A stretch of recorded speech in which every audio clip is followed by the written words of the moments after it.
جو یقین کی راہ پہ چل پڑے انہیں منزلوں نے پناہ دی۔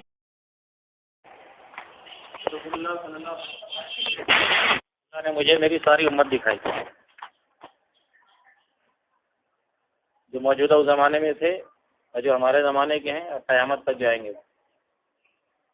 تو کسی نے کہا کہ یا رسول اللہ جو موجود ہے وہ تو ٹھیک ہے لیکن جو ابھی پیدا ہی نہیں ہوئے وہ کیسے دکھا دیے گئے؟ تو ان کی خاصی صورتیں میرے سامنے لائے گی اور اللہ کی قسم ان میں ہر ایک کو میں ایسے ہی انفرادی پہچانا ہوں جیسے تم اپنے ساتھی کو پہچانتے۔ میرے سامنے ایک بات پیش کیے گئے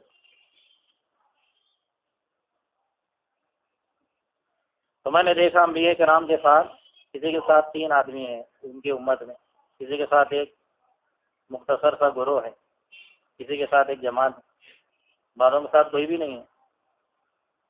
پھر مجھے ایک بہت بڑی امت نظر آئی، میں نے کہا کہ یہ بہترین امت ہے، یہ تو میری ہی ہوگی۔ تو کہا نہیں، یہ تو بنی اسرائیل، یہ محمد صلی اللہ حضرت موسیٰ علیہ السلام کی امت۔ میں نے کہا میری امت کہاں ہے؟ تو کہا نبی جی ذرا دائیں طرف دیکھو۔ تو میں نے دائیں دیکھا تو جتنا پہاڑ تھا وہ پورا پہاڑ میری امت سے ڈھک گیا، اتنی کثیر تعداد میں۔ پھر کہا کہ ذرا بائیں طرف دیکھو۔ تو میں نے بائیں طرف دیکھا تو اتنے زیادہ تعداد کے آسمان کے کناروں تک چلے گئے۔ تو مجھے اللہ نے کہا کہ نبی جی خوش ہو؟ میں نے کہا یا اللہ خوش ہوں۔ راضی ہو؟ کہا راضی ہوں۔ کہ چلو اور تمہیں خوش کرتے ہیں، ان کے علاوہ 70,000 ایسے ہیں جو بغیر حساب کتاب کے جنت میں جائیں۔ کیسے جائیں گے؟ بغیر حساب کتاب۔ تو حضرت عمر رضی کہتے میں نے کہا کہ یا رسول اللہ اور زیادہ اضافہ کرتے؟ کہ ہاں میں نے اضافہ کرا۔ تو پھر اللہ نے کہا کہ 1,000 پر 70,000 اور چلے جائیں، تو اور مانگ لیتے۔ تو پھر اللہ نے بڑھایا کہ ایک آدمی کے پیچھے 70,000 اور سفارشی بن جائیں گے، ایک 70,000 تو 4 ارب 90 کروڑ بغیر حساب کتاب کے جنت میں جائیں۔ ابو بکر رضی اللہ عنہ کہنے لگے کہ یا رسول اللہ اور مانگتے۔ حضرت عمر کہنے لگے بس کرو نا، کتنا مانگیں گے؟ تو آپ نے کہا تمہارا کیا بگڑتا ہے اگر سب لوگ جنت میں چلے جائیں؟ حضرت عمر رضی اللہ عنہ نے کہا کہ اگر اللہ چاہے، پھر ہمارے نبی نے بتایا کہ اللہ اپنے ہاتھوں کو بھر بھر کے 3 لفظ بھرے گا اور میری امت کو سب جنت میں ڈال دے گی۔ تو اللہ کا ہاتھ کتنا بڑا اور اللہ کی لفظ کتنی ہے، ایک پیمانہ۔ حضرت عمر رضی اللہ عنہ کہنے لگے کہ ابو بکر ایک ہی ہاتھ میں سارے لوگ آ جائیں گے۔ ہمارے نبی نے کہا کہ ہاں عمر صحیح کہتا ہے۔ عبداللہ میں رسول پوچھنے لگے یا رسول اللہ وہ 70,000 کون ہے جو بغیر حساب کتاب کے جائیں گے جنت میں؟ تو سب سے پہلے جانے والے مہاجرین ہوں گے، اللہ کے کلمے کو لے کے پھرنے والے، اور وہ ہوں گے جو پھوک جھاڑ نہیں کرواتے تھے اور جو آگ کا داغ نہیں لگواتے تھے اور بدشگونی نہیں لیتے تھے، ان کا بھروسہ اللہ ہی پر ہوتا تھا۔ تو یہ وہ لوگ ہوں گے۔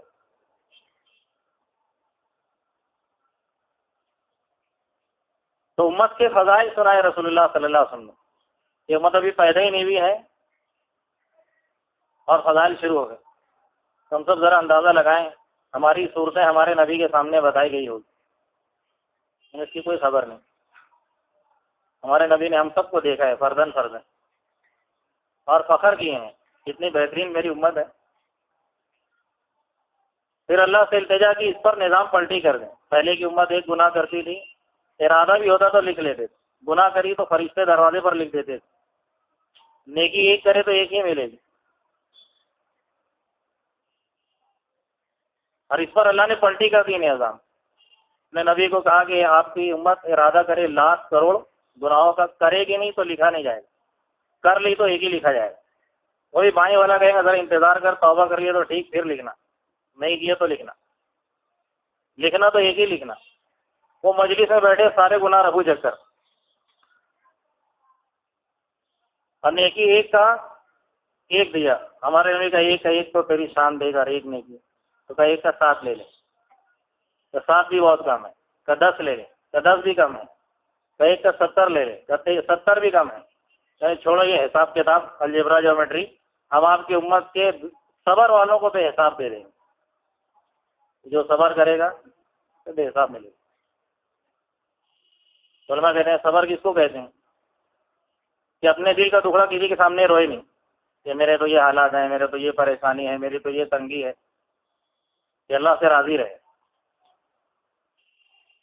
دل کا ٹکڑا کسی کے سامنے نہیں، اور کسی سے اپنی تنگی کی شکایت نہ کرے۔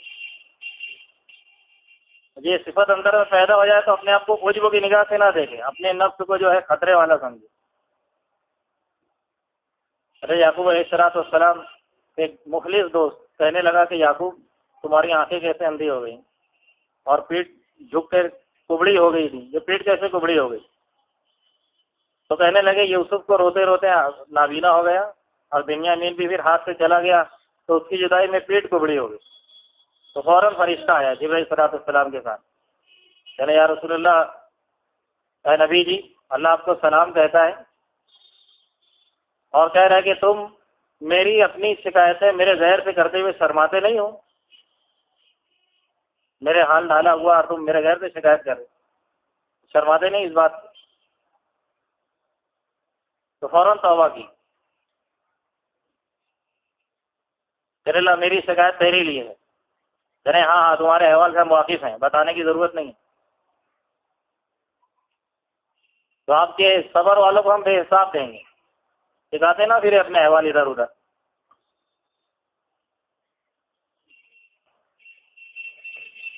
تو میرے بھائی عزیز دوستو، ہماری کیا قیمت ہے یہ صحابہ کرام کو سمجھایا گیا تھا کہ ساری کائنات کا نظام تمہاری وجہ سے چلے گا، اللہ کا ہر فیصلہ تمہارے عمل کی بنیاد پر ہو۔ تو عمر تھوڑی دے دی اور شریعت آسان کر دی، بنی اسرائیل زکوٰۃ 100 پر 10 روپیہ دیتی، ہمارے لیے اللہ نے آسان کر دیا، 100 پر 2.5 روپیہ کر دیا، 100 پر وہ حساب کتاب کیا قارون، یعنی اتنا زیادہ مال ایسے ہی ہو جائے گا، تو پھر وہ زنا کی تہمت لگایا، ساری چیزیں اس کو تو 100 پر 2.5 دیا، اور نمازیں آسان کر دی، 4 رکعت کی 2 رکعت کر دی شرعی مسافر کے لیے۔ کسی امت کو اللہ نے تیمم نہیں دیا، اس امت کو تیمم دیا کہ مٹی سے پاکی حاصل کر۔ پہلی امتیں اپنی عبادت گاہ میں مسجد میں ہی نماز پڑھتی تھی تو ہوتا نا، اس امت کے لیے اللہ نے ساری پوری دنیا کی زمین کو مسجد بنا دی، جہاں چاہے وہاں پڑھ گئے، تو کتنا آسان دیں گے۔ بنی اسرائیل کے لیے موسیٰ علیہ السلام تورات لے کر آئے، ایک ساتھ پوری اکٹھی موٹی زخیم، کہنے لو اس پر عمل کرو۔ کہنے نہیں موسیٰ پہلے ہی بتاؤ اس میں کیا کیا احکامات ہیں، سمجھ میں آئے گا تو کریں گے، نہ تو نہیں کریں گے۔ کیا کیا احکامات ہیں، آسان ہے مشکل ہے، پہلے بتاؤ۔ کہ نہیں تمہیں ماننا پڑے گا، ہم نہیں مانیں گے۔ تو اللہ نے کوئی طور پہاڑ آسمان پر اٹھا لیا، اگر نہیں مانیں گے تو پٹک دوں گا تمہارے اوپر۔ ہمارے لیے ہمارے نبی پر اللہ نے قرآن دیا تو دھیرے دھیرے آیا، تھوڑا تھوڑا آیا، جتنی استعداد بڑھی اتنا دی۔ نماز آ رہے ہیں، بات بھی کر رہے ہیں، شراب جب تک حرام نہیں ہوئی شراب کے ساتھ نماز، بے پردگی کے ساتھ آگے بڑھ رہے ہیں، دھیرے دھیرے پردہ آیا عورتوں کے لیے، تو دھیرے دھیرے احکامات دی، اور آسان بھی ہے کہ ہر کوئی کر سکتا ہے، اور ہر ایک کے فضائل سنائے، ہر ایک اللہ کو راضی کرے، کہ ہر ایک کے عمل پر اللہ تعالیٰ دنیا کا نظام چلائے، کہ غریب ہو، بوڑھا ہو، جوان ہو، ہر کوئی۔ تو سر میں درد ہو گیا کہ ایک رات کے سر کے درد سے ساری زندگی گناہ گئے، ایک کانٹا چبھ گیا سارے گناہ گئے۔ اس کے کاروبار پہ مندی تیزی آتے رہتی ہے، بیوی بچوں پر بیماریاں آتی رہتی ہیں، اہل ویال پہ حالات آتے رہتے ہیں، اللہ گناہ جھاڑتے رہتا ہے۔ یہ امت کے فضائل ہیں، مسلسل اندرونی رہنے والا بخار اس کے گناہ کو ختم کر دے۔ اس امت کا تاجر اللہ تعالیٰ کل اس کو نبیوں کے ساتھ اٹھائے گا۔ اس امت کا ایماندار ملازم صبح نکلا ملازمت سے، شام کو واپس آیا، اللہ کہتا ہے اس دن کے سورج ڈوبتے ہی تیرے گناہ بھی ڈبا دوں گا، اگر ایمانداری سے ملازمت کی، آقا کو دھوکہ نہیں دیا، سیٹ کو دھوکہ نہیں دی۔ اللہ کو دھوکہ نہیں دیا، اللہ کے امر کو نہیں توڑا۔ اس امت کا کسان کھیتی کر رہا ہے اور وہ ذکر کر رہی ہے کھیتی، جس کے نام اعمال میں لکھا جائے۔ اس امت کے بچے نیک اعمال کرتے ہیں، ماں باپ کے حصے میں لکھا جاتا ہے۔ جیسے ہی بالغ ہو گئے اس کا قلم اس کے نام اعمال میں چلنا شروع، چلتے چلتے 40 سال کا ہو گیا، اللہ کہتے ہیں جنون، برس، جذام، 3 بیماری تو اس کو شفا دے دوں گا۔ یہ کسی اور امت کے لیے اللہ نے یہ فیصلہ نہیں کیا کہ 3 بیماریاں چلے گی۔ چھوٹا تھا تو ماں باپ اس کی نیکی سے فائدہ اٹھائے، جوان ہو گیا تو بیماری آئی تو چلی گئی اس کی دین کی دینداری کی وجہ سے۔ 50 سال کا ہو جائے گا، اللہ کہتے ہیں میں اپنے خاص بندوں میں اس کو شامل کر لوں۔ 60 سال کا ہو جائے گا اور مر جائے، اللہ کے فرشتوں کو کہتے ہیں حساب آسان لینا۔ 70 سال کا ہو گیا، مرا نہیں، دنیا میں ہے، اللہ کہتے ہیں اس کی محبت لوگوں کے دل میں ڈال دوں گا۔ اور 80 سال کا ہو جائے گا، اللہ فرشتوں کو کہتا ہے بچپن کا دیندار ہے، اگر گناہ ہو جائے، انسان ہے، بشر ہے، لکھنا نہیں ہے، آنکھ بند کر لینا، ایسا ہو جانا جیسے دیکھا ہی نہیں ہے، اور نیکی ایک بھی کرے تو فوراً لکھنا۔ اور 90 سال کا ہو جائے گا تو اللہ کہتے ہیں اپنے سامنے کھڑا کر کے کہوں گا میرے بندے میں تجھ سے بڑا راضی ہوں، جس کا تیرا دل چاہے اپنے ساتھ ہاتھ پکڑا کے جنت میں لے کر جائے۔ اس امت کے بعض لوگ ایسے ہوں گے اللہ جہنم کا فیصلہ کر دے گا، فرشتے کھینچ کے جہنم کی طرف لے کے جائیں گے تو جہنم سمٹ جائے گی۔ اللہ جاننے والا ہے، کہے گا تو سمٹ کیوں گئی؟ یعنی یہ دنیا میں صرف اتنی دعا مانگتا تھا اللہ جہنم سے پناہ دینا، جہنم سے پناہ دینا، اس کی دعا کی لاج رکھ ہے اللہ، میں سمٹ جاؤں گی، داخل نہیں کر سکتی۔ اللہ کا فیصلہ بدل دو، جاؤ اس کو بھیجو جنت کی طرف۔ پھر کچھ لوگ کو لے کر آ جائے گا کھینچتے ہوئے جہنم کی طرف، رکو اللہ سے بات کرنی ہے۔ یہ کیا بات کرنی؟ چلو ہمارا تو یہ گمان نہیں تھا تیرے تعلق سے کہ تو جہنم میں بھیجے، تو پھر کیا گمان تھا تمہارا؟ ہمارا تو یہ گمان تھا کہ اللہ تو ہم پر اپنی رحمت کی چادر ڈال دے، اپنا فضل ساتھ کر دے۔ لگے گا ٹھیک ہے جاؤ تم بھی جنت میں جاؤ۔ 99 دفتر لایا جائے گا، ایک نیکی نہیں، سارے کے سارے گناہ سے بھرے ہوئے، پردے کے باہر آئے گا تو لگے گا سب سے بڑا ولی ہے۔ پھر 99 دفتر گناہوں کا لے کے پہنچنے والے ہیں۔ کسی امت کا حساب اللہ تعالیٰ پردے میں نہیں لے گا، اس امت کا حساب اللہ تعالیٰ پردے میں لے گا۔ محمد صلی اللہ علیہ وسلم کے سامنے بھی نہیں پیش کی جائے گی یہ امت۔ تو میرے بھائیو عزیز دوستو، اتنے فضائل امت کے سنائے گئے، کہا کہ ظالمین کے بارے میں کتنی سخت وعیدیں سنائی گئی، امت کا ظالم ایسا ہوگا اور اس کے لیے یہ عذاب۔ آپ دعا مانگتے رہے کہ اللہ تو قادر ہے، ظالم کو بھی معاف کر دے، مظلوم تو معاف ہوا، مزدلفہ میں آپ کی دعا قبول ہوگی۔ انس بن مالک رضی اللہ عنہ کہتے ہیں ہم لوگ بیٹھے ہوئے تھے، اللہ کے نبی صلی اللہ علیہ وسلم کہنے لگے، جس کا خلاصہ ہے میرے 2 امتی اللہ کے پاس پیش کیے گئے گھٹنے کے بل۔ ایک کہنے لگا اللہ اس نے مجھ پر ظلم کیا تھا، میری میراث ہڑپ کر لی تھی، میرا مال لیا تھا اور مجھے تماشا مارا تھا، ہاتھ جانی ماری لائن کے سارے مظالم بیان کرے، اللہ آج میں اس سے بدلہ لینا چاہتا ہوں۔ اللہ کہے کہ نیکیاں دو اسے، تو ساری نیکی صاف ہو گئی، مطالبہ باقی ہے، تو آپ کیا کریں؟ تو مظلوم کہے گا کہ اللہ ایسا کر کے میرے گناہ اس کے اوپر ڈال دیں۔ حضرت عمر کہتے ہیں یہ بات کہے کہ اللہ کے نبی صلی اللہ علیہ وسلم رونا شروع کر دی، ارے وہ بہت سخت دن ہوگا، کوئی اللہ کے عذاب سے بچ نہیں سکتا، کوئی چھپ نہیں سکتا، تو آپ رو رہے ہیں۔ پھر کہنے لگے کہ اللہ پاک اس کو، وہ جو مظلوم تھا اس کو کہے گا اوپر دے، تو بہترین عالی شان جنت ہے، سونے کے محل، چاندی کے محل، موتی کے محل، وہ دیکھ کے دنگ رہ گیا، کہہ رہے اللہ اس کی قیمت کوئی نبی دے گا کا کوئی نبی نہیں دے گا، کوئی شہید کا کوئی شہید بھی نہیں دے سکتا، کوئی نیک صالح مرد کا وہ بھی نہیں دے گا، تو کوئی تو نیک بندہ اس کی قیمت دے گا، کہنے اس کی قیمت تو دے گا، اللہ میں دے سکتا ہوں، کہاں اس کی قیمت تیرے پاس ہے، کہ کیا قیمت ہے؟ کہ یہ جو دنیا میں تجھ پر ظلم کیا تھا تو اس کو معاف کر دے، یہ جنت تیری، اس کو معاف کر دے گا۔ اللہ کہے کہ ایک دوسرے کا کاندھا پکڑو، ہاتھ پکڑے پکڑے جنت میں جاؤ دو۔ پھر اللہ کے نبی نے کہا کہ دیکھو اللہ سے ڈرو، آپس میں صلح قائم کرو، اللہ کل مومنین میں بھی صلح کرانے والا ہے۔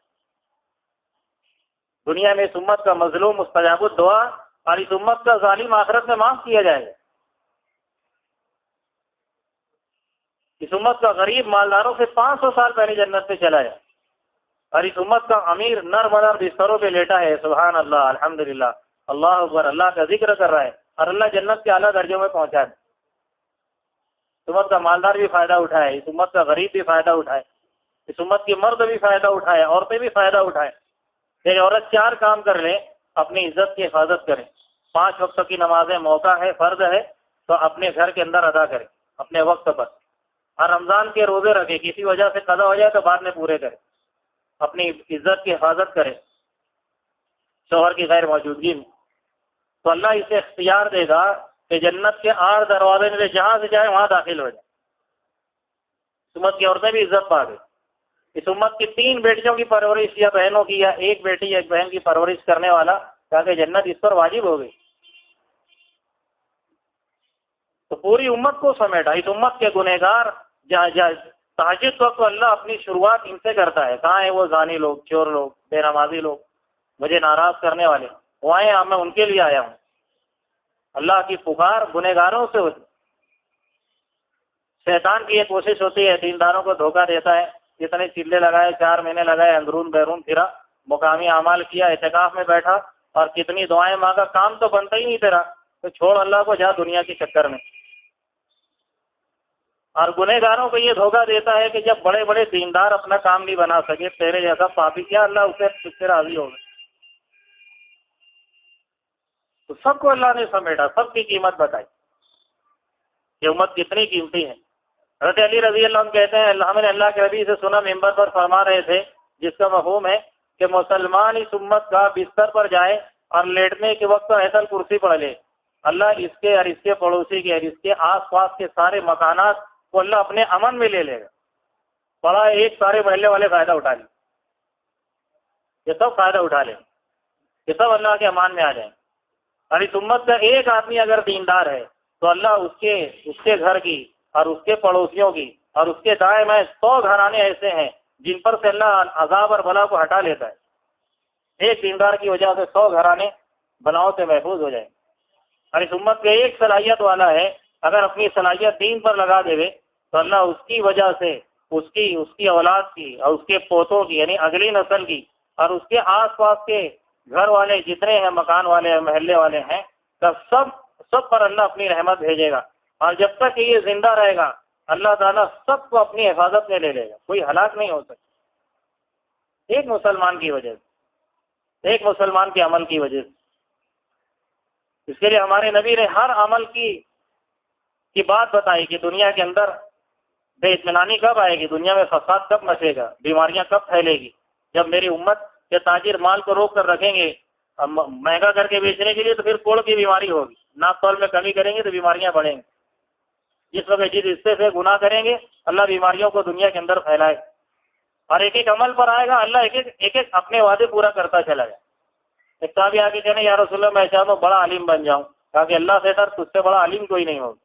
تو میں چاہتا ہوں غنی بن جاؤں، کہا کہ اپنی بات اللہ کے علاوہ کسی کے سامنے پیش مت کر، تو غنی ہوگا۔ تو سارے فضائل سنائے کہ یہ امت دنیا کے اندر یا تو خیر آنے کا ذریعہ بنے گی یا تو شر آنے کا ذریعہ بنے۔ تو میرے بھائیو عزیز دوستو، امت اس سے کتنا غافل ہو گئی۔ حضرت مولانا یوسف صاحب رحمۃ اللہ علیہ کے بیانات میں ہیں، کیا فرماتے تھے کہ اپنے بیانات میں اور اپنے گشتوں میں اور امت کو جوڑ کر امت کے فضائل سناؤ کہ تیری کیا قیمت ہے، ایک ایک مسلمان کی کیا قیمت، ایک ایک شعبے والے مسلمان کی کیا قیمت ہے۔ ورنہ لوگ یہ سمجھیں گے کہ اللہ تعالیٰ نیک لوگوں کا ہے، پیروں کا ہے، کتبوں کا ہے، افضالوں کا ہے، ہمارے جیسے لوگوں کا اللہ کا ہے۔ حالانکہ اس امت کے گنہگاروں کی بھی قیمت، اس امت کے صالح لوگوں کی قیمت تو ہے۔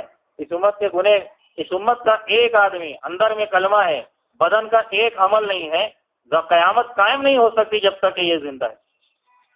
یہ ساری نمازیں کبھی نہیں پڑھا، کبھی روزہ نہیں رکھا، اللہ کا کوئی حکم جو ادا کرنے کا تھا پورا نہیں کیا، اور جس سے اللہ نے روکا تھا ایک گناہ کو چھوڑا نہیں، اس کی وجہ سے زمین آسمان قائم ہے، اس کی وجہ سے دنیا تھمی ہوئی۔ امت کے غریبوں کی کیا قیمت؟ حضرت کہتے تھے امت کے غریبوں کو جا کے سناؤ تو یہ اپنی غریبی پر راضی رہ کے کبھی اپنے ایمان کا سودا کر کے مرتد نہیں ہو سکتا ہے۔ امت کے مریضوں کو چل کے ان کے مرض کی کیا قیمت اللہ کے یہاں سناؤ تو کوئی مریض اپنے مرض میں اللہ کو کوس نہیں سکتا ہے۔ یہ سارے شعبوں کا دین اللہ کے نبی صلی اللہ علیہ وسلم لے کر آئے اللہ کی طرف، امت میں کیسے زندہ ہو جائے۔ امت اس سے ناآشنا ہو گئی، اس کے فضائل مسجدوں میں بیٹھا بیٹھا کر سنائے جاتے تھے، ہر ایک شعبے والوں کو اور امت کے سارے طبقات کو مسجد میں لا کر اللہ کے نبی صلی اللہ علیہ وسلم کی زبانی امت کے عمل کی قیمتیں سنائی جاتی تھی۔ حضرت مولانا یوسف صاحب رحمۃ اللہ علیہ فرماتے تھے، آج ہماری جو مسجد کی تعلیم ہے، اللہ کی قسم یہ وہی عمل ہے جو رسول اللہ صلی اللہ علیہ وسلم مسجد میں لا کے سناتے تھے۔ فرق یہ ہے کہ آپ اپنی زبان سے سناتے تھے اور آج کتابوں کے ذریعے سنایا جائے۔ اس لیے 100% محنت امت پر اتنی ہو جائے کہ امت 100% مسجد والی بن جائے اور مسجد کے ذریعے سے اپنے عمل کی قیمت کو سننے والی بن جائے، اور اللہ کی رحمتوں کو اور اللہ کی مددوں کو کھینچنے والی اعمال پر امت اپنے آپ کو ڈال دے اور اپنے گھر کی مستورات اور اپنے بچوں کو عمل پر ڈالنے کی محنت پر پڑ جائے۔ تو میرے بھائی عزیز دوستو، پوری دنیا کے اندر جتنے اللہ عرش سے فیصلے کر رہا ہے، اس کی بنیاد دنیا کے اندر بسنے والی قومیں نہیں ہیں، محمد صلی اللہ علیہ وسلم کی امت کے اعمال اللہ تعالیٰ نے اس کو ذریعہ بنائے۔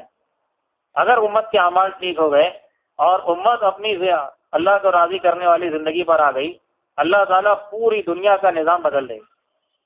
اس کے لیے حکومت کی ضرورت نہیں ہے، سیاست کی ضرورت نہیں ہے، ملک و مال کی ضرورت نہیں ہے، عہدے کرسیوں کی ضرورت نہیں ہے، ایجوکیشن کی ضرورت نہیں ہے۔ امت توبہ کر کے اللہ کی اطاعت والی زندگی پر آئے، اس کے علاوہ کوئی راستہ نہیں ہے امت کے خیر تک کے پہنچنے کا۔ یہ ذمہ داری لے کر دنیا کے اندر آئے ہیں، حالانکہ امت اقوام عالم کے لیے نکالی گئی تھی۔ آج ہم نے محنت چھوڑ دی تو ہماری اپنی زندگی رخصت ہو گئی ان اعمال سے۔ اور یوسف صاحب رحمۃ اللہ علیہ فرماتے تھے، محمد صلی اللہ علیہ وسلم کی اور آپ کی امت کی مثال ایسی ہے جیسے مسافر امام ہے اور مقیم مقتدی ہیں۔ جب سب یہاں کے رہنے والے عشاء کی رکعت 4 رکعت پڑھیں گے، لیکن کوئی مسافر ہے، شرعی مسافر ہے، اور اگر وہ امام بن جائے تو اس پر تو 4 رکعت کی 2 رکعت ہوگی۔ اب تو وہ 2 رکعت پڑھے گا اور 2 رکعت پر سلام پھیر دے گا، اور وہ کہے گا کہ مقامی لوگ اپنی نماز پوری کریں، اور ان کی نماز پوری ہونے تک ہی وہ رکا رہے گا۔ یہ میں مثال نہیں سمجھا رہا ہوں، مولانا یوسف صاحب رحمۃ اللہ نے جو مثال دی اس کو بتا رہا ہوں۔ تو امام بیٹھا رہے گا اور سارے لوگ کھڑے رہیں گے اور اپنی 2 رکعت پوری کریں گے، اور وہ 2 رکعتوں میں کچھ نہیں پڑھیں گے، وہ ایسے جیسے امام ہی کے تابع ہیں۔ تو امام کی اجرت ان کے لیے کافی ہے۔ حضرت کہتے تھے، جو محنت کا اصول اور نہج رسول اللہ صلی اللہ علیہ وسلم قائم کر کے گئے ہیں، امت ہو بہو اس کے اوپر آ جائے، الگ سے کچھ سوچنے کی ضرورت نہیں۔ جیسے وہ مقتدی کچھ نہیں پڑھے گا، خاموش رہے گا، اور جب اس کی نماز پوری ہو جائے گی مقامی لوگوں کی، اب امام دعا کرے گا۔ ایسے مثال ہمارے نبی صلی اللہ علیہ وسلم کی ہے کہ آپ کو اللہ نے عمر تھوڑی دی اور ذمہ داری قیامت تک کی دی، اور بہت تھوڑے دنوں میں اللہ نے اپنے پاس بلا لیا۔ آپ کا کام، آپ کا ادھورا کام کون کرے گا؟ اس کے لیے امت دنیا کے اندر بھیجے گی کہ ہمارے نبی اپنی ذمہ داری کی گویا 2 رکعت پڑھا دیے، باقی 2 رکعت آپ کی امت کو پوری کریں۔ اس لیے ہر نبی کی نبوت کا زمانہ مکمل ہو گیا اور انہوں نے اپنی ایک دعا مانگ لی۔ ہمارے نبی نے دعا کو محفوظ کیا کہ نماز مکمل جیسے ہوئے بغیر امام دعا کو محفوظ کریں۔ ہمارے نبی کی دعا محفوظ ہے۔ حشر کے میدان کے اندر اللہ کی ایسی تعریف کریں گے جو اس وقت نہیں یاد ہے، ہمارے منتخب میں ہے، پھر اللہ کو منائیں گے اور اس امت کے ساتھ منائیں گے اللہ کو۔ اللہ عرش سے ایک تخت بھیجے گا کہ محمد صلی اللہ علیہ وسلم اس پر بیٹھ جائیے۔ آپ کے دل میں خیال آ اگر میں بیٹھ گیا اور یہ اڑ گیا تو میری امت نیچے ہی رہ جائے گی، تو آپ اپنا ہاتھ رکھ دیں گے کہ ہاں اللہ آپ کا فیصلہ منظور ہے، پھر اپنی امت کی طرف متوجہ ہوں گے اور آپ کی امت پل صراط پر چلے گی، اور نیچے سے کہیں گے کہ اللہ ان کو پار کرا دے، ان کو پار کرا دے۔ آپ پار کرانے میں لگیں گے۔ عیسیٰ علیہ السلام آئیں گے، یا رسول اللہ سارے نبی جمع ہیں اور مجھے وقت بنا کر بھیجے ہیں کہ جاؤ آپ سے مطالبہ کریں کہ اللہ کو کہے کہ ہماری امت کے بارے میں کوئی فیصلہ کر دے۔ آج بڑی پریشان ہے، ہماری امت کے بارے میں الگ الگ فیصلے کریں۔ آپ جا کے امتوں کے فیصلے کروائیں گے حشر کے میدان، آپ کی امت کو بھی پار کرا رہے ہیں اور آپ سے پہلے کی امتوں کا بھی غم لیے ہوئے اللہ سے سفارش کر رہے ہیں، تاکہ یہ غم آپ کی امت کو لے کے دنیا کے اندر بھیجا گیا کہ جب آپ کا کام پورا آپ کی امت کرے گی، اور کرتے کرتے جب قیامت ہو جائے گی تو پھر آپ اور آپ کی امت ایک اونچے ٹیلے پر کھڑے ہوں گے اور انبیاء اور شہداء دیکھ کر رشک کریں گے کہ کیسی بہترین امت ہے اور کیسا بہترین کام لے کے دنیا کے اندر پہنچی۔ تو میرے بھائی عزیز دوستو، ہمارے نبی کی جو ذمہ داری تھی وہ سب ہمارے کاندھے پر آئی. جو آپ کا غم تھا وہ ہمارا غم. واقعی منبر رحمۃ اللہ علیہ کہتے ہیں بنی اسرائیل کے ہر نبی کو اللہ نے اس امت کی ذمہ داری سمجھائی. بنی اسرائیل کے ایک نبی کو اللہ نے کہا کہ نبی جی کھڑے ہو جاؤ اور بنی اسرائیل میں جو کہتا ہوں وہ کہو. کہ اللہ کیا کہنے والا تھا میں نہیں جانتا، ٹھیک ہے میں تیری زبان سے کہلواؤں گا، تو کھڑے ہو کے خطبہ دے ان کے درمیان. آپ علیہ السلام کھڑے ہوئے اور کہنے لگے کہ آسمان سن اور اے زمین خاموش رہے. اللہ اپنی ایک شان پوری کرنا اور اپنے امروں کی ایک تدبیر کرنا چاہتا ہے، اور اللہ جو چاہتا ہے وہ کر دیتا ہے. اللہ چاہتا ہے کہ جنگلوں کو آباد کر دے اور ویرانوں کو بسا دے اور صحراؤں کو سرسبز و شاداب کر دے اور فقیروں کو غنی کر دے اور بکری کے چرواہوں کو اللہ سلطان بنا دے. ان پڑھ لوگوں میں سے ایک امی نبی کو اللہ بھیجنے کا ارادہ کر رہا ہے کہ جو نہ بدخلق ہو، نہ بد اخلاق ہو، نہ بازاروں میں شور و غل کرنے والا ہو. وہ اتنا مسکین طبیعت اور ایسی پاک صفت ہو، اتنا متواضع ہو کہ اس کے کرتے کی، اس کے دامن کی ہوا سے وہ چراغ بھی نہیں بجھے گا جہاں سے وہ گزر جائے. اگر وہ سوکھے بانس پر چلے گا اس کی چرچراہٹ کی آواز بھی کسی کے کان میں نہیں پڑے گی. اتنا متواضع وہ نبی ہوگا. اور میں اسے بشیر اور نذیر، خوشخبریاں سنانے والا اور ڈرانے والا بنا کر دنیا کے اندر بھیجوں گا، اور ہر بھرے کام سے اسے نوازوں گا، اور ہر خلق کریم سے اسے سرفراز کر دوں گا میں. اور اس کی وجہ سے اندھی آنکھیں جو ہدایت سے بے بہرا ہیں، اندھی آنکھیں اس کی وجہ سے روشن ہو جائیں، اور بہرے کان اس کے باعث سننے والے بن جائیں. اور غفلت پڑے جن دلوں پہ غفلت کا پردہ پڑا ہے، اس کی وجہ سے وہ غفلت کا پردہ میں چاک کر دوں. اور وہ نبی ایسا ہوگا، ان کی صفات بیان کی کہ مسکنت اس کا لباس ہوگی، اور تقوی اس کا ضمیر ہوگا، اور نیکی اس کا وطیرہ ہوگی، اور صدق اور وفا اس کی خصلت ہوگی، اور بخشش، معاف کرنا، درگزر کرنا، عمدگی اور بھلائی چاہنا کا اس نبی کی عادت شریفہ ہوگی. اور ہدایت اس کی امام ہوگی، اور عدل اس کی شریعت ہوگی، اور حق اس کا اسلام ہوگا. اور وہ ہدایت کا امام ہوگا، اس کا نام احمد صلی اللہ علیہ وسلم ہوگا. اس کی وجہ سے میں گمراہی کو ہدایت سے بدل دوں، اور اسی کی وجہ سے فقیری کو میں امیری سے بدل دوں. پستی میں پڑے رہنے والے اس کی وجہ سے ترقی کر جائیں، اور اسی کی وجہ سے جو ہے پھوٹ پڑنے والے لوگ اس کی ذات سے میں لوگوں کو اکٹھا کر دوں. اور نفرت کے بعد محبت پیدا ہو جائے گی لوگوں کے دلوں کے اندر، اور اختلاف کے بعد اتحاد ہو جائے گا لوگوں کے دلوں کے اندر، اور مختلف دل اور مختلف خواہشات ایک ہو جائیں گے، اور بے شمار اللہ کے بندے ہلاک ہونے سے بچ جائیں گے. کیوں کہ اس کی امت کو میں دنیا کے اندر بھیجوں گا، جو بہترین امت ہوگی. اس امت کو ساری امتوں سے بہتر کر دوں گا، اور اس کے ذریعے سے سارے انسانوں کو اس امت کے ذریعے سے نفع پہنچاؤں گا. کیسے نفع پہنچے گا؟ وہ بھلائی کا حکم کرے گی اور برائی سے روکے گی. وہ توحید والی ہوگی اور اخلاص والی ہوگی. اور جتنے انبیاء کرام اور رسول اللہ کی طرف سے جتنے احکامات لے کر آئے ہیں، وہ سب کا اقرار کرنے والی، ماننے والی ہوگی، اور اس کے انکاری ہونے سے اپنے آپ کو بچائے گی. کہاں ہماری کوئی پیدائش نہیں، کوئی ہمارا تصور نہیں. اور بنی اسرائیل کے درمیان ہمارے تذکرے چل رہے. موسیٰ علیہ السلام جب کوہ طور پر گئے ہیں، واپس آئے تو 70,000 لوگ مرتد ہو گئے، بچڑے کے پجاری بن گئے. پھر اللہ ان کو معاف کر دے. کہ ان کی توبہ یہ ہے کہ ان کو بٹھاؤ زمین پر، اور جو پجاری نہیں بنے تو ان کے ہاتھ میں تلوار دو، کیا ان کے رشتے دار ہوں. اور اللہ نے اندھیرا کر دیا، کہا اندھیرے میں ان کو قتل کرو. تو تلواریں چلتی رہیں. پھر اللہ نے کہا کہ بس کرو، تلوار روکی. دیکھا 70,000 قتل ہو گئے بچڑے کی پوجا کرنے کی وجہ سے. موسیٰ علیہ السلام رونے لگے، کہنے اللہ میری امت کو تو ایسے ہی معاف کر دیتا، تیرا کیا بگڑتا؟ کہ ایسے ہی معافی محمد صلی اللہ علیہ وسلم کی امت کے لیے، کیونکہ میرا پیغام لے کے پھرنے والی ہوگی. تو پوری دنیا کے اندر انسانیت جو کچھ پریشان ہے میرے بھائیو عزیزو، یہ سب ہماری نااہلی کی وجہ سے، یہ سب ہماری غفلت کی وجہ سے، یہ سب ہماری امر بالمعروف اور نہی منکر کی سستی کی وجہ سے. پوری دنیا کے اندر جو کچھ ہو رہا ہے وہ سب ہمارے کاندھے پر جائے. انسانیت کی رہبری کے لیے اس امت کو دنیا کے اندر نکالا گیا. تو میرے بھائیو عزیز دوستو، اس کے لیے اللہ نے اپنے نبی صلی اللہ علیہ وسلم کے ذریعے سے ہمارے اعمال کے بھی فضائل سنائے اور ہماری دعوت کے بھی فضائل سنائے.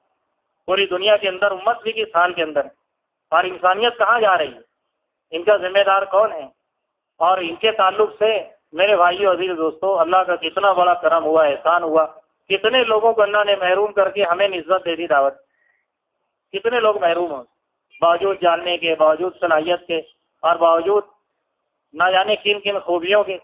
حضرت مولانا یوسف صاحب رحمۃ اللہ علیہ فرماتے تھے کہ دنیا والے جو کام لیتے ہیں وہ صلاحیتیں دیکھ کر لیتے ہیں کہ اس کے اندر کتنی صلاحیت ہے، مشینوں کی، دواؤں کو پہچاننے کی، اس کو ڈاکٹری پہ لگاؤ، اس کو انجینئرنگ پہ لگاؤ، اس کو ٹیچنگ پہ لگاؤ، اس کو فلانے شعبوں میں لگاؤ۔ تو دنیا والے کام لیتے ہیں صلاحیتیں دیکھ کے، اور اللہ کام لیتا ہے محمد صلی اللہ علیہ وسلم والا غم دیکھ کر کے، اس کے اندر اس کا غم کتنا ہے، اس کی فکر کتنی ہے، اپنی دنیا لٹانے کا مزاج کتنا ہے، اپنے آپ کو کھپانے کا جذبہ کتنا ہے۔ یہی وجہ ہے کہ بڑے بڑے صلاحیت والے اس کام سے محروم ہیں، اور بڑے بڑے ناکارہ لوگوں سے اللہ بڑے بڑے کام لے۔ حضرت کہتے تھے اس کام کے لیے اس امت کو پیدا کیا گیا ہے، لیکن اللہ تعالیٰ کام ان لوگوں کے ذریعے سے لے گا کہ جو اپنی دنیا برباد کرنا چاہیں، جو اپنے جذبات کو توڑنا چاہیں۔ حضرت کہتے تھے اس کام میں دو قربانیاں ہیں، ایک مال کی اور ایک جان۔ مال کی قربانی گھٹیا قربانی ہے کہ اپنے مال کو بے قیمت، اور سب سے اعلیٰ قربانی یہ ہے کہ اپنے جذبات کو کتنا مٹانا، یہ اپنے جذبات کو، اپنے احساسات کو کتنا توڑتا ہے۔ اسی لیے حضرت عمر رضی اللہ عنہ کی رائے کو اللہ کو زیادہ پسند تھی بدر کے اندر، کہ حضرت ابو بکر کی رائے بھی پیچھے چلی گئی کہ فدیہ لے کے پیچھے چھوڑ دو۔ حضرت عمر رضی اللہ عنہ کی رائے تھی کہ یا رسول اللہ ان اپنے ہاتھوں میں مسلمانوں کے تلوار دو، اور جو رشتہ دار ان کے مشرک کھڑے ہیں اپنی ہاتھوں میں گردن اتاریں، تاکہ ہم بتا دیں کہ کوئی جذبات اللہ کے کلمے کے آگے، اللہ اور اس کے رسول کے آگے نہیں۔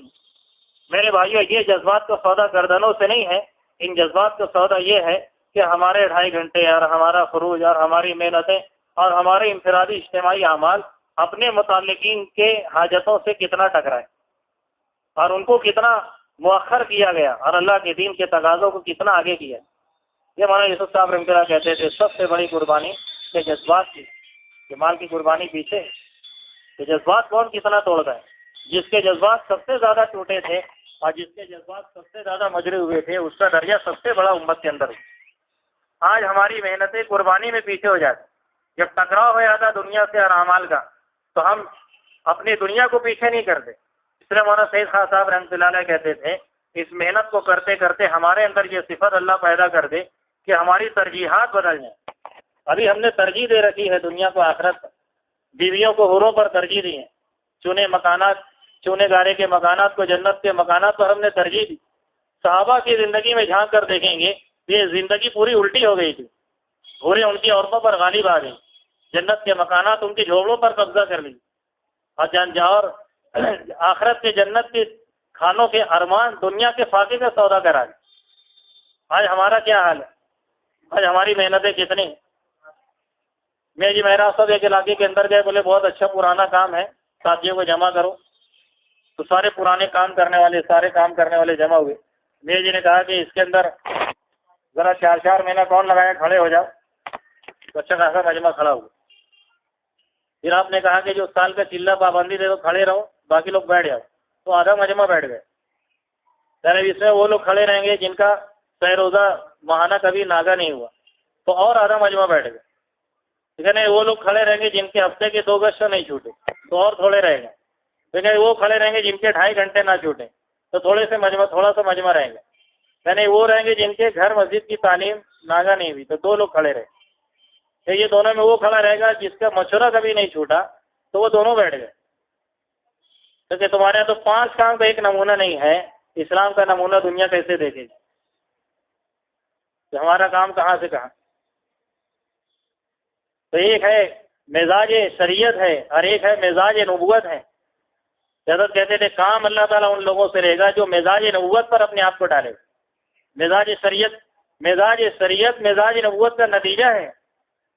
اللہ کی راضی کرنے والی زندگی جو قرآن حدیث کے اندر بیان کی گئی کہ اللہ کون سی زندگی چاہتا ہے، یہ تو نبوت کی محنت کے نتیجے میں ملی ہے کہ تمہیں معاشرے میں کیسا رہنا ہے، معاملات میں کیسا رہنا ہے، عبادتیں کیسی کرنی ہے، لین دین کیسا کرنا ہے، ایمان کیسا بنانا ہے۔ یہ سب تو نبوت کے محنت کے نتیجے میں تھا۔ تو مزاج شریعت تو یہ ہے کہ بیوی کو چھوڑنا نہیں ہے 4 مہینے سے زیادہ، اور ان کے نان و نفقہ ہے اور یہ ہے اور وہ ہے، سارے مسائل لوگ سنا دیں۔ لیکن مزاج نبوت یہ ہے کہ ان کو چھوڑا کتنا جائے گا۔ ابوبکر صدیق رضی اللہ عنہ غزوہ تبوک کے اندر سب لے کر آ گئے، تو سب سے پوچھ رہے ہیں کیا لائے کیا لائے، یہاں سوال بدل کے کہا کہ گھر میں کیا چھوڑے، کہ اللہ اور اس کے رسول کا نام چھوڑا ہے، اور کچھ نہیں ہے گھر۔ حضرت اسماء رضی اللہ تعالیٰ کہتی ہیں میرے ابا پھر سے گھر میں آئے تو باریک دراز جو دیواروں میں تھے اس میں کچھ تلاش کر رہے تھے۔ میں نے کہا کہ ابا یہ کیا کر رہے ہو؟ کہنے ابو بکر کے گھر میں سوئی رہ جائے اور محمد صلی اللہ علیہ وسلم کا دین اجڑے، یہ ابو بکر نہیں دیکھ سکتے، تو سوئی لینے آیا ہوں۔ تو بچے پوتے تھے، ابو قحافہ کو لا گئے، تمہارے باپ نے یہ تمہارے ساتھ اچھا نہیں کیا، تو چھوٹے چھوٹے چپٹے چپٹے پتھر جمع کر کے کپڑا ڈال دیے، نابینا تھے، کہہ رہے دیکھو ہمارے ابا نے بہت کچھ چھوڑ کر گئے، کہ ہاں ٹھیک ہے یہ ٹھیک کیا اس نے کہ تمہارے لیے کچھ چھوڑ دیا۔ تو مزاج شریعت تو لوگ بہت بتا دیں گے، تو مزاج نبوت یہ ہے کہ گھر میں اللہ کے دین کو زندہ کرنے کے لیے گھر تمہارا آباد ہے کہ گھر برباد؟ مولانا یوسف صاحب رحمۃ اللہ علیہ کہتے تھے دنیا والوں کے کام بنتے ہیں، ان کی جتنی دنیا زیادہ جمع ہو جائے گی ان کے کام بنیں گے، آخرت والوں کے کام اس وجہ سے بنتے ہیں کہ ان کی دنیا کتنی ٹوٹنا شروع ہوئی، ان کا مال کتنا تھپا، ان کے جذبات کتنے ٹوٹے اور ان کے اپنے ارمان کتنے مٹائے گا۔ حضرت نے لکھا منتخب حدیث میں وہ لوگوں کو زمین کے مختلف علاقوں سے لا کے جمع کیا جائے گا، ان کی خواہشات بہت دور کی بات ہے، ان کی حاجتیں ان کے سینے میں اڑتی تھی، وہیں دفن ہو جاتی تھی، لوگ انہیں کمزور سمجھتے تھے لیکن وہی بنیاد بنے ہوئے تھے۔ مولانا یوسف صاحب رحمۃ اللہ علیہ فرماتے تھے جو سارے ٹھیک ٹھاک پیڑ بھرے بن کے اور سارے اپنے کاروبار کی سیٹنگ کر کے اور گھر میں کوئی اونچ نیچ نہ ہے، یہ سب کرتے ہوئے اس محنت کو لے کر پھریں گے، ان کے ذریعے سے دنیا میں کوئی انقلاب نہیں آئے گا۔ ہاں یہ ممکن ہے کہ اللہ ان کے ذریعے سے کچھ لوگوں کو تسبیحات پر ڈال دے، ذکر پر ڈال دے، نماز پر ڈال دے، لیکن دینی انقلاب دنیا میں نہیں آتا۔ دنیا میں چھایا ہوا باطل نہیں مٹ سکتا اور باطل حق سے بدل نہیں سکتا، تو باطل حق سے ان لوگوں سے بدلے گا کہ جو اپنی زندگیوں کو شریعت والی بنا کے مزاج نبوت کی بنیاد پر قربانی دے کر آگے بڑھے، کہ اپنا دین اچھے طریقے سے، سب سے بہتر دین اس کا ہے کہ جو اپنے دین کو لے کے دعوت دے، سب سے بہترین دین اس کا ہے کہ شریعت والی زندگی اپنے اندر زندہ کر کے مزاج نبوت کے ساتھ اپنی دنیا کو قربان کرتے ہوئے دنیا کے ایک ایک ملک کو، ایک ایک علاقے کو اور ایک ایک انسان کو اپنی محنت کا میدان بنا کے دن میں تھکے اور رات میں اٹھ کر اللہ سے مانگے۔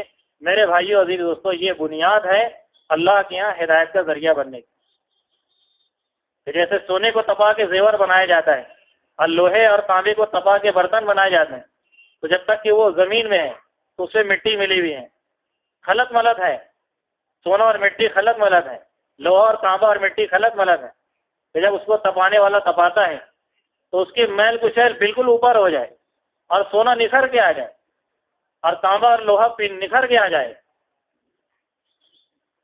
ایسے علماء کہتے ہیں کہ جب حق والے حق کی محنت چھوڑ دیتے ہیں تو اللہ حق اور باطل کو خلط ملط کر دیتے، کہ باطل والی زندگی حق میں شامل ہو جائے، جس کی وجہ سے اللہ کی مددیں رک جاتے ہیں اور اللہ کی مدد اور نصرت سے اللہ ہاتھ ہٹا لے۔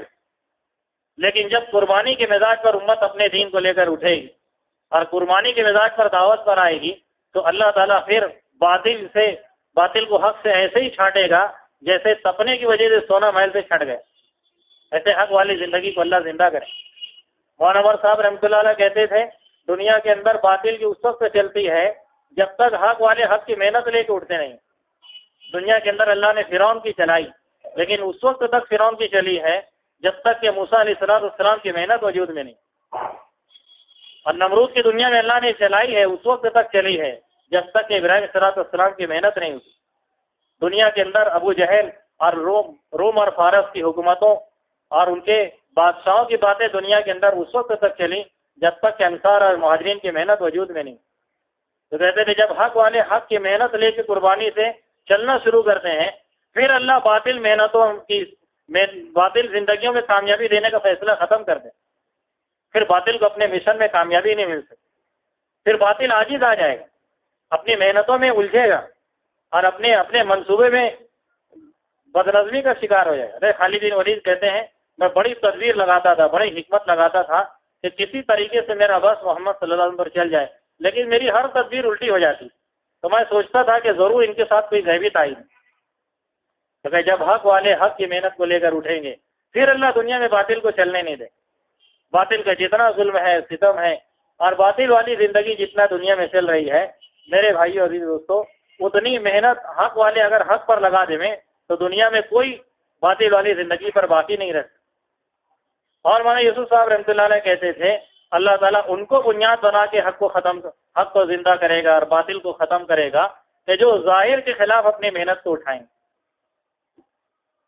ظاہر میں نظر آ رہا ہے کہ اگر میں بیرون چلا گیا، اگر میں 4 مہینہ چلا گیا، اگر سالانہ خروج میرا ہو گیا تو ظاہر میں میرے کاروبار ٹوٹتے ہوئے نظر آئیں گے، میرا مقدمہ میرے حق سے نکل جائے گا اور میرے منصوبے فیل ہوں گے اور میرے گھر میں فقر فاقے کا نظام ہوگا، کیونکہ یہ ظاہر میں نظر آ رہا ہے کہ اگر میرا خروج ہوا اور اگر میری مقامی محنت وجود میں آئی تو میری دنیا پامال ہوتی ہوئی نظر آئے گی۔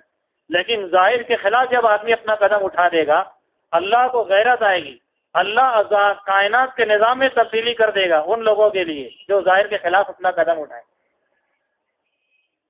حضرت موسیٰ علیہ السلام بنی اسرائیل کو لے کر چلے، دریا کے قریب جب آ گئے فرعون کو بھی خبر لگی، 6 لاکھ فوجوں کے ساتھ پیچھا کیا اور مل گئے، جا کے پا لیا۔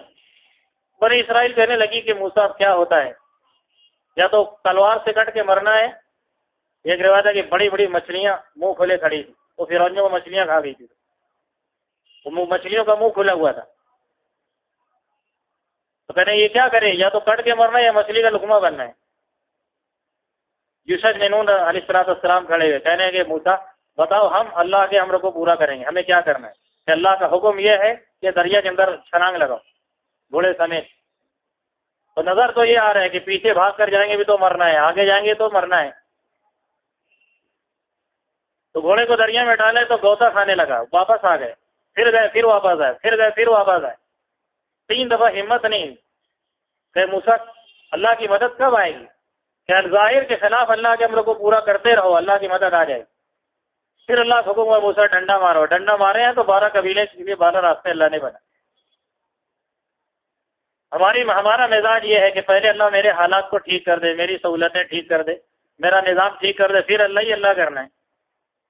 حالانکہ اللہ کا ضابطہ یہ نہیں ہے، اللہ کا ضابطہ پہلے عمل پر آؤ، بعد میں ہم اپنے وعدے پورا کریں۔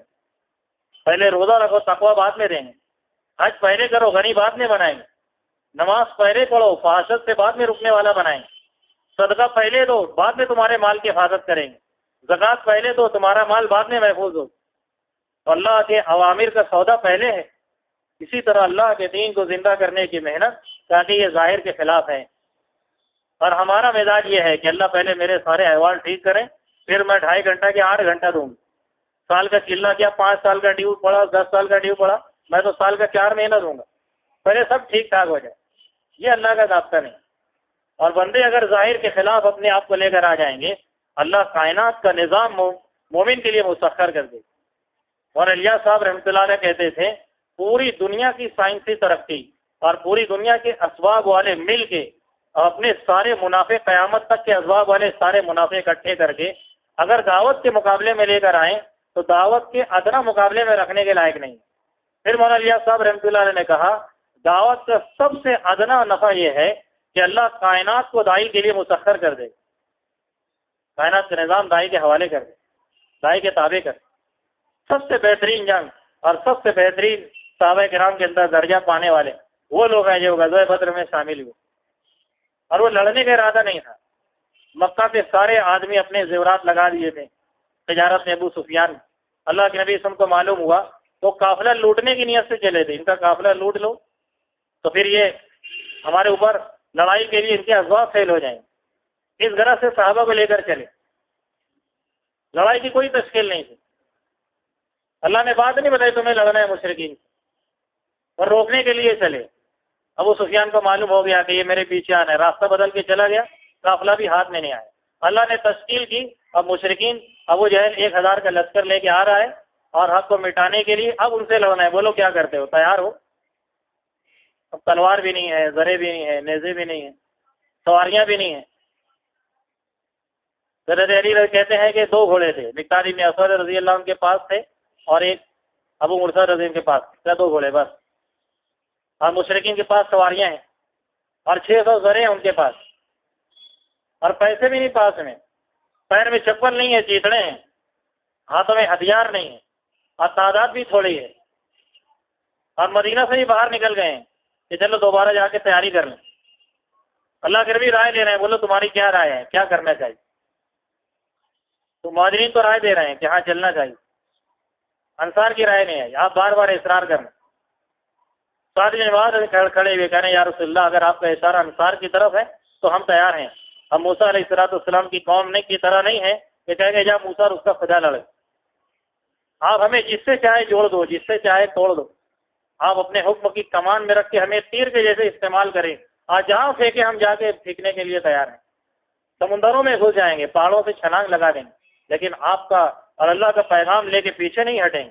وہ ظاہر ہمارا سارے ہمارے خلاف ہیں، لیکن آپ کی تشکیل پر ہم کھڑے ہوں. آپ کو اطمینان ہو گیا کہنے چلو اب چلنا چاہیے. تو معاملہ پورا الٹا ہے. سارے فتح کے اسباب مشرکین کے پاس ہیں اور سارے شکست کے اسباب ایمان والوں کے پاس ہیں. اب اندر میں خوف ہے کیا ہوگا کہ جب ظاہر کے خلاف نکل گئے تو سب سے پہلے اللہ نے خوف دور کر دیا. اللہ نے فرشتوں کو بھیجا. فرشتے انسانی شکل میں آئے صحابہ کرام کے پاس اور ایک دوسرے کو کہتے تھے. مشرکین میں تو یہ بات پھیلی ہے کہ مسلمان کی تعداد بہت زیادہ ہے، ان کا لشکر پیچھے بھی آ رہا ہے اور ان کے پاس بڑے ہتھیار ہیں. اگر یہ ہمارے اوپر ٹوٹ پڑے تو ہمارے تو قدم اکھڑ جائیں گے. یہ فرشتے مسلمانوں کو کہہ رہے ہیں. وہ ایک دوسرے کو بولا، دوسرا تیسرے کو بولا. اب ہمت بنی اور فرشتے جا کے مشرکین کے پاس گئے اور کہنے لگے مسلمان تو بہت تھوڑے ہیں، آج تو ان کا سرما بناؤ ان کو بھڑانے کے لیے کہ بھاگ نہ جائیں کہیں. یہ بہت تھوڑے ہیں، پیچھے ہٹنا نہیں، آج بھڑ جانا ہی. تو ان کو آگے بڑھایا اور ان کا جو خوف تھا کہ ہم اتنے تھوڑے ہمارا کیا بنے گا، اللہ نے وہ خوف دور کر دیا. پھر میدان طے ہوا تھا کہاں سے لڑنا ہے. ابو جہل نے اپنے لیے جو میدان چنا بڑا پلین چکنی زمین، اور ان کے لیے وہ زمین چھوڑ دی جہاں ریت پڑی ہوئی تھی. سارے کی سارے میدان میں ریت ہی پڑی. صحابہ کہتے ہمارے قدم اکھڑ رہے تھے، ہمارے قدم جم نہیں رہے تھے، ریت میں کیسے چلے تھے. اللہ نے رات میں بارش دے دی. بارش ہوئی، بارش ساری ریت برسا کے کنارے کر دی اور زمین سخت ہو گئی. آج ان کی زمین پلین تھی، ان میں بارش کی وجہ سے کیچڑ ہو گیا. اب ان کے پاؤں پھنس رہے ہیں اس میں. تو سارا ظاہری نظام پلٹا اللہ ہے کہ تمہارے احوال نظر نہیں آتے، تمہیں اللہ کی مدد سمجھ میں نہیں آتی. تم تو اپنے ظاہر کو دیکھ رہے ہو. اللہ اپنی ایک تدبیر کرے، تم ظاہری نظام کے خلاف کھڑے ہو جاؤ. تو میدان بھی پلٹی ہو گیا. 7 کنویں تھے، 7 چشمے تھے. رحباب رضی اللہ عنہ کہنے لگے کہ یا رسول آپ نے جو پڑاؤ ڈالا ہے یہاں، یہ وہی ہے یا آپ کی تدبیر ہے؟ کہنا وہی نہیں ہے، یہ میری تدبیر ہے. کہنا ایسا کرو کہ یہ جو 7واں چشمہ ہے ہم وہاں پر پڑاؤ ڈالیں گے، تو پیچھے کا جو 6 چشمہ ہے ہم اس کو کاٹ دیں گے. کنواں ایک ہوگا، چشمہ ہمارے پاس، پانی پر قبضہ ہمارا ہوگا. مشرکین پر ہم صلہ رحمی کریں گے یا انہیں مجبور کریں گے حق کے لیے. جبرائیل علیہ السلام ہے کہنے اللہ کو ان کی یہی رائے پسند ہے. اللہ حکمتیں دیتا ہے. مولانا صاحب رحمۃ اللہ علیہ کہتے تھے دعوت دائی کو جری بناتی ہے اور دعوت دائی کو حکیم بناتی ہے. حکمت سکھاتی ہے. تو میدان بھی ان کے حق میں ہو گیا اور ان کا جو خوف تھا اللہ نے خوف کو بھی امن سے بدل دی اور اللہ نے ان پر نیند طاری کر دی. سارے کے سارے جھوم رہے تھے. ابو طلحہ کہتے ہیں کہ میرے ہاتھ سے تلوار گر جا رہی تھی، اتنی نیند اونگ آ رہی تھی، میں اس کو اٹھا رہا اور میرے ہاتھ سے تلوار گر رہی تھی. دنیا تو کوئی فلسفر نہیں مانے گا کہ یہ کیا اوٹ پٹانگ باتیں ہیں، ان کو ڈرنا چاہیے، ان کو لڑنے سے گھبرانا چاہیے. تلوار ان کے ہاتھ میں سما نہیں رہی. تو 1000 کا لشکر آیا ہے اور یہ سب ظاہر کے خلاف اٹھے ہیں. جنگ شروع ہوئی ہے. اللہ نے 500 فرشتے جبرائیل السلام کے ساتھ، 500 فرشتے میکائیل علیہ السلام کے ساتھ، جن کے ساتھ بھیجے ہیں. اب لڑائی شروع ہوئی. صحابہ کہتے ہیں ہماری تلوار پڑتی ہی نہیں تھی، اس سے پہلے مشرک کی گردن کٹ جاتی. ارے عباس رضی اللہ کو پکڑ کے لائے ایک صحابی انصاری، کہنے کس نے اس کو پکڑا؟ کہنے میں نے پکڑا. ارے عباس نے کہا تو کہاں پکڑا؟ وہ تو آسمان ہری پکڑی والا بھان ان کے تیرے ہاتھ میں دے دی. تو ایسی غیبی نصرتیں اللہ نے کی کہ مشرکین بھی دیکھ لیتے تھے، غیر ایمان والے بھی دیکھ لیتے. اللہ نے یہ نظام ان لوگوں کے ساتھ کیا ہے جو ظاہر کے خلاف اپنے قدم کو اٹھائیں. جو ظاہر کے خلاف کرنا نہیں چاہیں گے وہ ثواب والے بنیں گے، وہ برکت والے بنیں گے. ہاں جی تبلیغ سے ثواب ملے گا، تبلیغ سے برکت ملے گی. ہمارے یوسف صاحب رحمۃ اللہ علیہ کہتے تھے یہ کام تو زمزم کے پانی کی طرح ہے، جیسے زمزم کے پانی میں 3 صفت ہے کہ جس نیت سے پیا جائے گا زمزم وہ نیت پوری ہو جائے، چلو وہ اس کام میں کاروبار چل پڑے، قرضے ادا ہو جائے، بیماریاں دور ہو جائے، تھوڑا شناسائی ہو جائے، یہ سب ہو جائے، جو نیت ہوگی کر کے راستہ خالی کرو۔ دوسری صفت زمزم میں یہ ہے کہ زمزم اپنے ساتھ کسی اور پانی کو شامل نہیں کرتا۔ زمزم کے کنویں کے اندر تو حاجی لوگ لاتے ہیں بڑے مکس کریں گے، زمزم کے کنویں میں مکس اپ نہیں ہو سکتا، کوئی پانی ڈالیں گے پھینکے گا اسے، بہت سارے واقعات ہیں۔ اور تیسری بات یہ کہ یہ زمزم کبھی بھی اس کی کمی نہیں ہو سکتی، قیامت تک کی کبھی بھی کم نہیں ہو گئی۔ تو صحیح نیت کے ساتھ اس محنت میں آنے والے اللہ تعالیٰ ان کی اخلاص اور صحیح نیت کی بنیاد پر اللہ ان کی دنیا بھی سنوارے گا اور انہیں ہدایت کا امام بنائے۔ اور صرف دنیا کی نیت کر لیے تو اللہ دنیا تھوڑی بہت دے کے واپس کر دے۔ تو اس کام میں تو ان کی ضرورت ہے کہ جو ظاہر کے خلاف اپنے آپ کو اٹھائیں اپنے اور اللہ کے کلمے پر اپنے آپ کو کھڑا کریں کہ کون اپنے جذبات کو کتنا توڑنا چاہتا ہے، کون اپنی دنیا کتنی برباد کرنے کے لیے تیار ہے۔ میرے بھائیو عزیز دوستو، ایسے لوگوں کے ذریعے سے اللہ دنیا میں حق کو باطل سے بدل دیتا ہے، یا پھر اس کے مقدر میں ہدایت نہیں ہے تو اللہ ان کے ذریعے سے اللہ تعالیٰ باطل کو ختم کرے کہ جو روڑا بنے گے اللہ ان کو صاف کرے۔ اللہ کو ان کو مٹانا، ان کو ہلاک کرنا، ان کو صاف کرنا اللہ کے لیے کوئی مشکل نہیں۔ دنیا کا باطل بددعاؤں سے ہلاک نہیں ہو کہ بددعا دیتے پھریں نمازوں میں یا ادھر ادھر۔ اللہ کے نبی صلی اللہ علیہ وسلم کی حدیث ہے جس کا مفہوم میرے اللہ نے مجھے بددعا کرنے کو منع کیا ہے کہ ہم بددعا نہ کریں۔ تنبیہ کے لیے کچھ ہلاکت کی بددعائیں نہیں کی رسول اللہ صلی اللہ علیہ وسلم نے، آپ نے بددعا کی کہ اللہ مجھ قریش پر قحط ڈال دے۔ اتنا سخت قحط پڑا، ابو سفیان کو بھیجا قریش نے مدینہ کے اندر اور بہت روئے اور گڑ گڑائے، رشتہ داری کا واسطہ دیا کہ یا رسول اللہ آپ اللہ سے دعا کرو، اب اللہ سے دعا کر دو قحط ہٹ جائے۔ برباد ہونے کی دعائیں نہیں، بددعا نہیں کی کہ ان کو مٹا دیں، ان کو ہلاک کر دیں، یہ نہیں کہا ہے۔ جو مولانا صاحب کہتے ہیں جہاد سے کافر کی ہلاکت مقصود نہیں ہے، جہاد سے کافر کی ہدایت مقصود ہے۔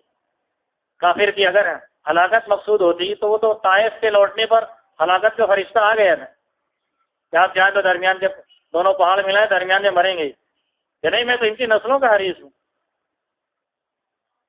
تو دنیا کا باطل جو ہے وہ بددعاؤں سے نہیں ہلاک ہوگا، دنیا میں چھایا جانے والا باطل یہ بددعاؤں سے نہیں مٹتا ہے۔